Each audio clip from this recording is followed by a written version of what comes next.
The French nun who never screamed. Even during the rack. They said she never screamed.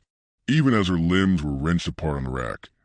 Even as sinew tore from bone and the wooden handles creaked with effort, not a single cry passed her lips. Not even a gasp. The guards shifted uncomfortably, glancing at each other like children who'd broken something sacred. And the Inquisitor, who had seen nobles weep, heretics curse, and witches shriek themselves hoarse, paused to wipe his forehead with cloth he never needed before. They called her Sister Thérèse of Alls, a name that felt soft and sweet, like something meant to be whispered during prayer. But after her trial, the townsfolk began calling her something else. La Muette de Dieu, God's mute. She was found on the edge of the Rhone, wrapped and was soaked through with holy oil and blood. Her feet were bare and her hands bound in rosary beads braided too tightly, leaving black welts along the flesh. A fisherman spotted her at dawn, unmoving, her eyes open, not blinking. He thought she was dead, until she sat up, crossed herself, and asked for a piece of bread. They brought her to the convent at St. Marcel, where she refused to speak, not out of stubbornness, but as if language itself no longer applied. The Mother Superior took this as a vow of divine silence. She was obedient, kind, never once disruptive. She woke before the others, slept after they had all fallen quiet, and spent her hours scrubbing the floor of the chapel as though she were trying to erase something ancient from the stone. Her past was a whispered thing. She came from a noble family, that much the local bishop confirmed. But they had long since disowned her. The reason? They said she had seen something she should not have survived. A letter tucked into the fold of her habit, stained and barely legible, contained only one sentence. She is no longer one of us. It was enough. At first, the villagers were drawn to her out of fascination. Here was a nun who did not speak, did not blink at suffering, and never asked for comfort. One boy snapped his leg falling from a tree. As he screamed and thrashed, Sister Thérèse merely held his hand, unmoved, her eyes unflickering even as bone jutted from flesh. One of the elder nuns confided in the parish priest, "She's not afraid of pain. It's like she's seen worse than hell already." The priest didn't respond. He only crossed himself and locked the church doors earlier than usual that night. Then came the whispers. A girl in the next village bled from the eyes and screamed about wings in her sleep. A cow was born with no eyes and two mouths, both of which mooed at once, out of sync. Someone heard bells ringing in the convent at midnight, though none had been touched in decades. Sister Thérèse simply stood among it all, as though she were waiting for something to return, or someone. And then the murders began.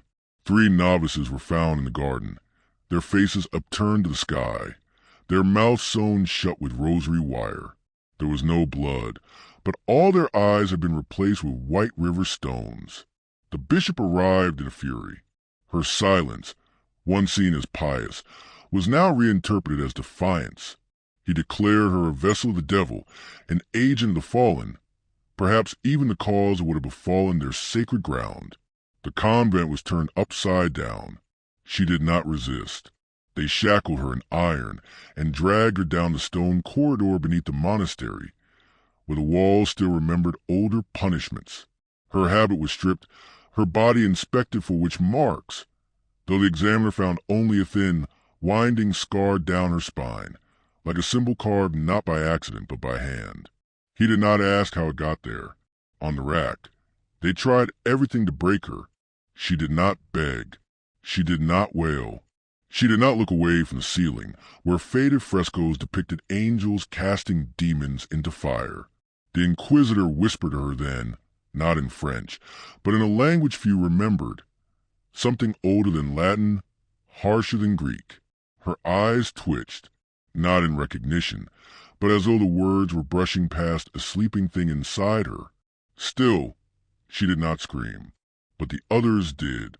The torturer who had pulled the levers of the rack was found hours later, his mouth torn open and stuffed with feathers. He had gouged out his own eyes with his crucifix. Before he died, he scrawled one sentence in blood against the stone wall. She is not the one being punished. And still, Sister Thérèse remained silent. The bishop ordered her burned. The pyre was raised high in the convent courtyard, but when the torch was touched to the kindling, the flames refused catch. The dry wood hissed but did not burn. Rain began to fall, despite a sky free of clouds. They tried again the next morning. The fire finally took, but not to her. The flames leapt from the pyre to the bishop himself, wrapping him in heatless blue fire. He screamed and fell, his flesh seared without smoke, and yet the nun did not look at him. She closed her eyes and began to mouth a prayer, her first sound in weeks. Only one nun dared lean in close enough to hear. It was not a prayer. It was a warning. She is coming back. That night, the convent was found empty. No bodies, no blood, no signs of struggle. Only Sister Thérèse remained, sitting in the chapel, her eyes bleeding, her hands folded in her lap. When the townsfolk entered the chapel the next day, they found only ashes where the pews had once been and the faint impression of wings burned into the stone floor behind her. She was smiling, still silent, still waiting. Some say she is still there. Others say she walks among us, her vow of silence not yet broken. And if you ever find yourself alone in a chapel past midnight, and you feel a presence behind you, but hear no sound at all, don't turn around, because if she ever screams, it won't be her pain you hear. It'll be yours. She was moved, not by mortal hands, but by necessity. When the convent fell into ruin and the Vatican could no longer pretend she did not exist, she was placed under a different kind of watch, an order that did not pray, did not speak, and did not leave. Deep in the Pyrenees, in a cloistered stone compound known only in apocryphal texts as Domus Tacita, the house of silence, they sealed her away. No records, no visitors, no exits. It was said that 7 monks took the vow to guard her. Each one had committed acts so vile they were thought unforgivable by heaven and unspeakable by man. Their penance was to watch her, not to harm her, not to convert her, only to witness. Only 5 of those monks survived the first month. One was found at the bottom of the well, both legs broken, whispering a name no one recognized and begging to be let back in. Even as the others tried to rescue him, another disappeared entirely. His empty robes were discovered arranged in his cell, as if he had simply melted through the stone floor. Beneath them was carved a circle, not by any hand, but etched with heat. The stone glistened like glass. The third survived, but he never spoke again. He had sewn his own lips shut with black thread and carried a piece of parchment around his neck that read, "To keep what is inside in." She remained the same, never aged, never ate, never slept. Once every year, on the eve of her arrival, a bell rang 3 times from the compound high tower. Even though the bell rope had long been removed, birds flew into the trees and shattered against the trunks. The forest around Domus Tacita grew silent, and stayed silent for days. Some say she spoke to the monks, not with words, but with dreams.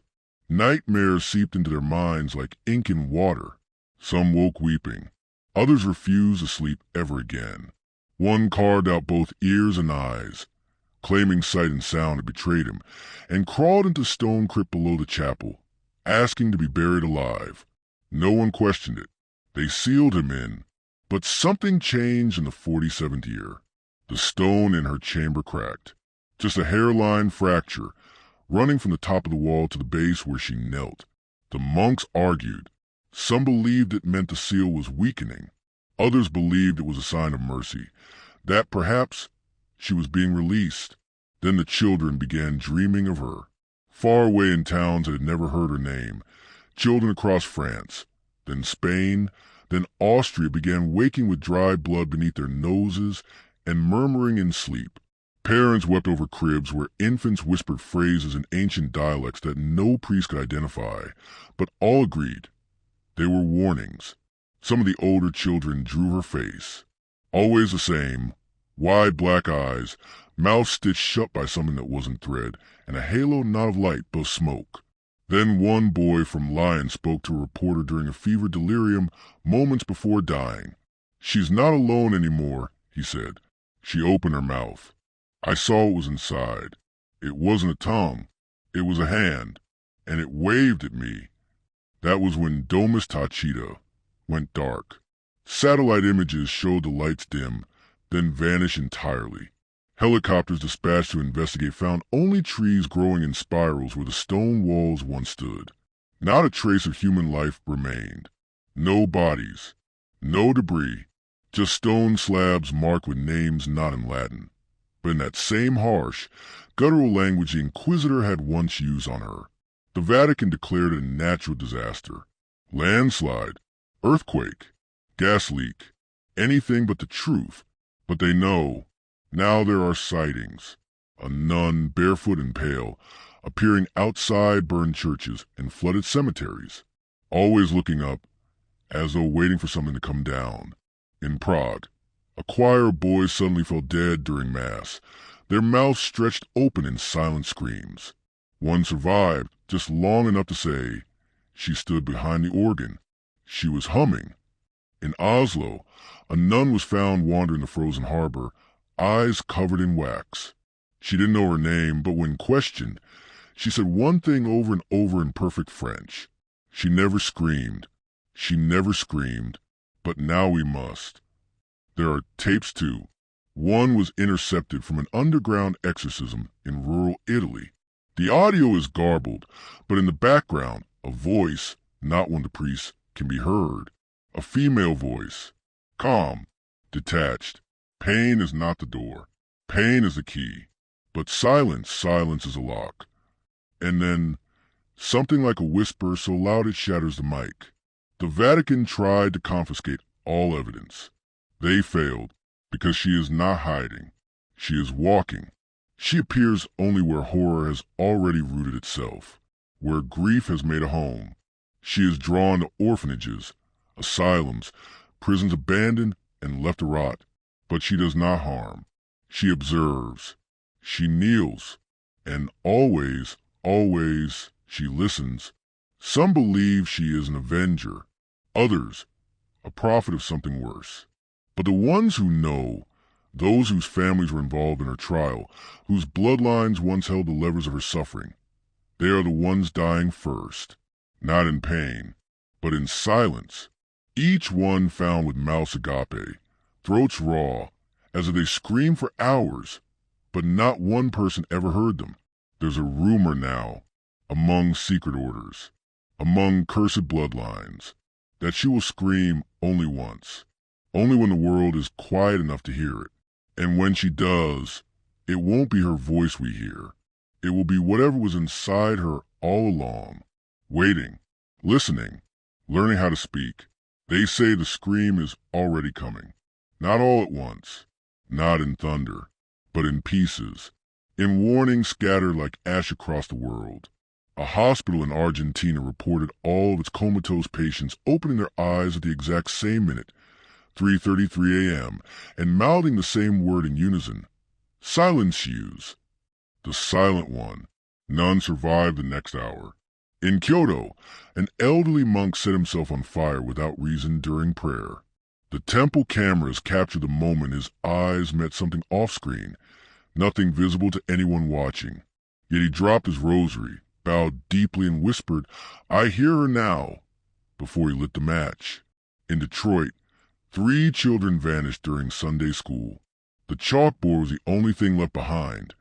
Scratched into it, over and over, was the same sentence. She didn't scream because it wasn't her pain. The Vatican, though fractured and afraid, finally acted. They formed an unnamed order, men and women trained not in scripture, but in silence. Agents who did not pray aloud, who wore no crosses, only blank rosaries. Their mission, to find her, contain her, or, if necessary, destroy her. They failed before they began. Their first operative, sent to what remained of Domus Tachita, broadcasted a final message before his signal went dead. The audio was degraded, scrambled, but his final words were clear enough. I asked her why she wouldn't scream. She turned to me and smiled. Then she said, "Because it's your scream that opens a door." Then static. He was never found. The order disbanded quietly. All members took vows of silence, not by devotion, but by necessity. Some went mad. Others simply vanished, as if she claimed their names from memory and erased them from existence. But it didn't stop there. A woman in Dublin, blind since birth, woke up one morning able to see, but only reflections. In every mirror, she saw the same image, a nun, kneeling beside a body that looked exactly like her, whispering something no one else could hear. When the woman finally clawed out her own eyes, she carved a final message on her bathroom tile. It's not a woman. It's what wore her skin. Still, some try to explain it away. Mass psychosis, collective trauma, hysteria, a viral myth made real through repetition. But then they found the tapes. A locked vault beneath an old Jesuit monastery in Naples held reel-to-reel recordings marked only with the seal of the Inquisition. 17 tapes in total. Only one had audio. The rest were melted. On that surviving tape, the voice of the old Inquisitor can be heard. His last confession. I believe pain revealed the truth, that the soul could be purified through suffering. But she showed me something else. There is pain beyond flesh, silence beyond silence. I looked into her eyes, and I knew I had not unbound a heretic. I had unsealed a mouth made for something that should never speak. At the end of the tape, there's a faint sound. Not a scream, not a cry, just breathing.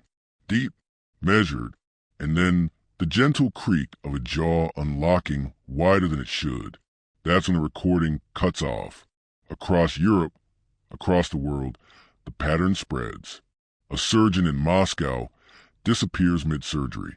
Security footage shows him dropping his scalpel, walking into the supply room, and never walking out. His patient, moments later, flatlines with a whisper, "She opened it." A mountain climber in Nepal, delirious from cold and altitude, begins to scream about the nun on the cliff, who smiled at him from an impossible ledge and said, "The scream is not the sound. The scream is the silence that follows." He jumped, no body found. And now, more stories circulate. Through dark forums, hidden servers, whispered phone calls between clergy who still believe in things too terrible for daylight. They say she has begun to hum again. Wherever she passes, electronics fail, mirrors distort, cats scream, infants fall silent, and always, just behind the last note of her humming, there's a second voice, lower, deeper, not hers, not human. One priest broke his silence before leaping from a cathedral bell tower. He said, "The sound is growing. It's learning how to scream without air. She is just the throat. The scream has teeth." Still, she walks. Not fast, not angry, just patient. A slow, barefoot pilgrimage across a world that once racked her bones until they cracked, yet could not crack her spirit. What did she see during her torture that silenced her so completely? Not hell, not heaven, but something behind both. And now, she's bringing it with her. When she finally opens her mouth, not to warn, not to pray, but to scream, it won't echo in churches. It won't rattle windows. It will sink into your bones, shattering the part of your mind that still believes in safety. Because a scream is a sound. It's a place, and it's already inside you, waiting. You don't notice it at first. The scream creeps in gently, like warmth that isn't heat or sound that isn't heard. It curls behind her eyes when you're alone in a room and swears something just blinked at you from the corner. It settles behind your teeth when you try to speak, but suddenly forget why. It's in the silence between breaths, the static when the radio cuts out, the pause between a heartbeat and the next. People call it dread, anxiety, sleep paralysis. They're wrong. It's her, or rather, it's what she carries. Because Sister Thérèse is no longer just a woman. She is no longer a relic of some cruel, distant faith. The rack did not kill her. It prepared her. Every crank of the wheel, every tendon torn, was a tuning fork, reshaping her into the perfect vessel. The scream doesn't need lungs. It needs permission. And humanity gave it. We gave it by watching, by listening, by doubting her pain, by calling her silence holy. And now, it's coming for all of us, patient, inevitable. In Istanbul, a library collapses. No cause. Inside, the only surviving book is a nun's journal, centuries old, untouched by flame or rubble. Its final page is written in a hand far too steady to belong to a woman stretched on the rack. It reads, "It was never about her silence. It was about our comfort. You made her quiet. Now you will listen." The ink is still wet. In Toronto, a choir goes suddenly deaf in the middle of a performance. Every singer drops, clutching their ears, mouths open in horror. A second later, their conductor lets out a dry sob. He didn't hear a sound, but he felt something in his throat, something trying to push its way out. The nun had been sitting in the back pew the entire time. When he turned around, she was gone. Only a trail of white feathers remained. From where, no one knows. Not a single bird in the city has flown since. The phenomenon now has a name, given by those in hiding. Lost or insondable, the unfathomable sister. Some say she's not walking anymore. Some say she's appearing. Suddenly, randomly, in elevators, hotel lobbies, confessionals. Always silent, always watching, and always leaving behind the same thing, a mirror, fog from within, showing not your reflection, but your reaction. Your face as if you've just heard something that shouldn't exist. Something so terrible, so impossible, that it breaks the shape of your scream into something too wide for your throat to hold. There are others now, other nuns, women who were once considered dead or vanished or martyred, sisters whose names were struck from records, whose bones were hidden in lead-lined boxes. They appear beside her, one by one. In Germany, a woman walks into a cathedral with nails through her palms and speaks in reverse Latin. In the Philippines, a blood-soaked veil is found fluttering in a crypt sealed since the 1800s, its fabric humming when touched.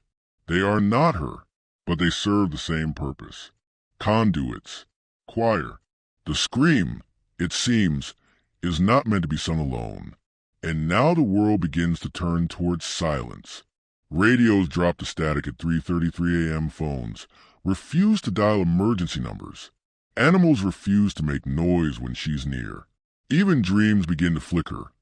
People wake with dry throats, convinced they were screaming, only to find their vocal cords torn as if from effort. Still no sound. Still she waits. Because the scream is not ready yet. It is building itself from us, from every unheard cry, every muted trauma, every secret agony buried beneath generations of obedience and faith and fear. She carries it like a womb, nourishes it with silence, and when it is strong enough to stand, then she will part her lips, and it will be born, not into the air, but into our minds, because that's where the scream truly lives, in the cracks between belief and horror, in the dark water beneath the floorboards of sanity. And when she lets it loose, it will not rupture eardrums. It will rupture meaning. Words will cease to work. Names will unmake themselves. Prayer will rot on the tongue. And the world will finally hear what she heard on the rack.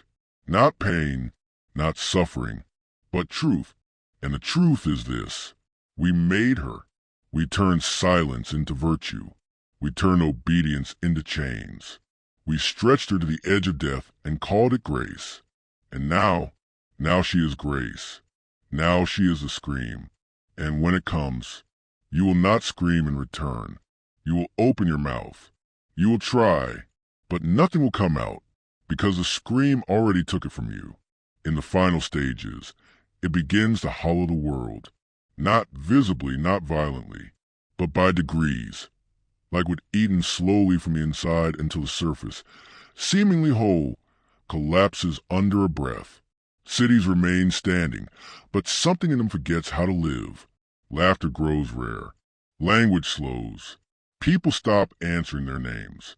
They stare at each other with the uneasy feeling that a conversation just ended, but no one remembers speaking. Governments don't acknowledge it. They never did. But a change begins behind their eyes. Presidents give addresses with smiles too still. Prime ministers blink too rarely.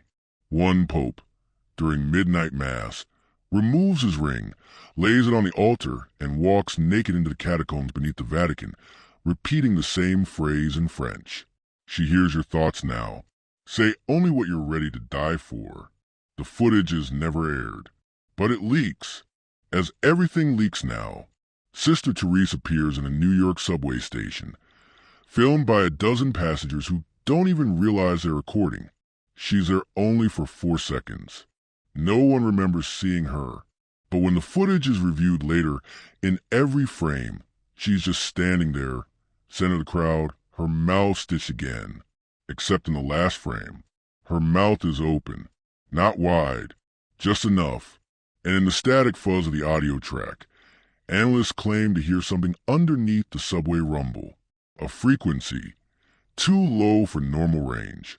It caused vertigo in every technician who studied it for more than 30 seconds. One suffered a seizure. Another tore out his eardrums. The third simply said, "The scream is learning our shape." Hospitals begin to empty, not from healing, but because the sick begin to walk out on their own. Cancer patients, stroke victims, infants who had never walked, all rise quietly and leave in the night. Most are never seen again. Some are found kneeling in the woods, faces turned upward, mouths open in silent devotion, eyes crusted with salt as if they wept all their words away. Each has a symbol carved into their chest, a perfect circle. Inside it, a nun's habit drawn with startling precision. At this point, most faiths fall silent, not from fear, but from knowing. Every religion, every old text, every buried whisper had a word for her. She is the silent gate. She is the flesh bell. She is the mute womb. She is the one who held it in. And when she lets go, there are only 2 paths, collapse or conversion, because that's the secret no one wanted to admit. The scream isn't destruction, it's invitation. And some have already accepted. They walk among us now. The screamers. Not moaning, not yelling, but open-mouthed, their voices hollowed by something that's still inside them, gestating, waiting. You see them sometimes, at train stations and funeral homes, standing too still near playground at dusk. Their mouths never close, not even to eat. And if you watch too long, you'll feel it, a pressure in your chest, a resonance, like your bones are vibrated with a note you never heard, but always knew. One man filmed his daughter sleeping. She was 8. Her mouth was open, her eyes fluttering. He thought it was sleep talking. But when he played back the tape, the audio file was corrupted. Only the last few seconds remained. She whispered, clear as glass, "She forgives you." The scream doesn't. The father turned himself in for a crime no one knew he'd committed. They found the body buried beneath the garage. And still, Sister Thérèse has not screamed, because it's not time. The world has not yet earned it. She is still walking, still kneeling, still appearing in places where silence was weaponized and pain was mistaken for penance. A war zone in Eastern Africa, a torture cell in an abandoned prison in Siberia, a monastery in ruins in the hills of Chile, where the statues weep dust and the wind speaks Latin in reverse. Everywhere she steps, the air changes, sound thickens, and children born nearby are often mute, or worse, they are born singing. One sang for 9 days before stopping. When she stopped, her mother's hair turned white, and the girl whispered in a voice not her own. Now the mouth is almost open. What do when the scream comes? You don't cover your ears. That won't help. You don't run. There's nowhere she isn't. And you don't speak, because once the scream begins, your words belong to her. She will pull them from your tongue like threads, weave them into her breath, and when she exhales, the world will remember what it did to her, and then the scream will rise, not as sound, but as memory. You will remember the turning of the wheel. You will remember the fire beneath your ribs. You will remember begging for mercy, and no one listening. You will remember what it meant to be her. And then, only then you will scream too. But it won't be yours anymore. It will be hers. It always was. The final silence came not like a trumpet, but like snow. Cities didn't fall. They stopped. Engines froze in mid-motion. Planes hung in the sky like toys on invisible strings. Birds perched without blinking. Oceans went still. No tide, no wind, no heartbeats. Just a shape of stillness, global, terrible, sacred. And in the middle of it all, she stood, Sister Thérèse, the woman who never screamed. Her habit fluttered though no air moved. Her feet, bare and pale, stood on every continent at once. In every church, she knelt. In every hospital, she wept. In every prison, she stood just outside the bars. And then she opened her mouth. Not wide, not grotesque, just open. The scream had no sound. It had weight. You felt it before you knew it was happening. In your spine, in your teeth, in the part of your soul that never had a name. It rushed inward, not out. A collapse, a vacuum, a drawing of every lie we ever told ourselves about pain and piety and silence. It fed on what we buried. It feasted on the confessions left unsaid. And when it passed through us, it didn't shred. It revealed. There were no explosions, no fire, just the awful, perfect knowing. Knowing what she endured, knowing we let it happen, and knowing that if she screamed once more, it would not be the end of humanity. It would be the beginning of something else. When it was done, the world had changed, not in shape but in tone. Music no longer sounded the same. Words tasted different. Silence no longer comforted. It pressed. Some people vanished. Others awakened wrong. And some fell to their knees in joy, weeping, whispering, "She made it out. She made it through." They say she walked still, not to punish, not to haunt, but to remind. Because now, when the wind is just right, you can hear in the trees, not a scream, but its echo, a hollow note in a world that once believed silence was safety. And if you listen too long, you'll feel in your throat too, waiting, the end.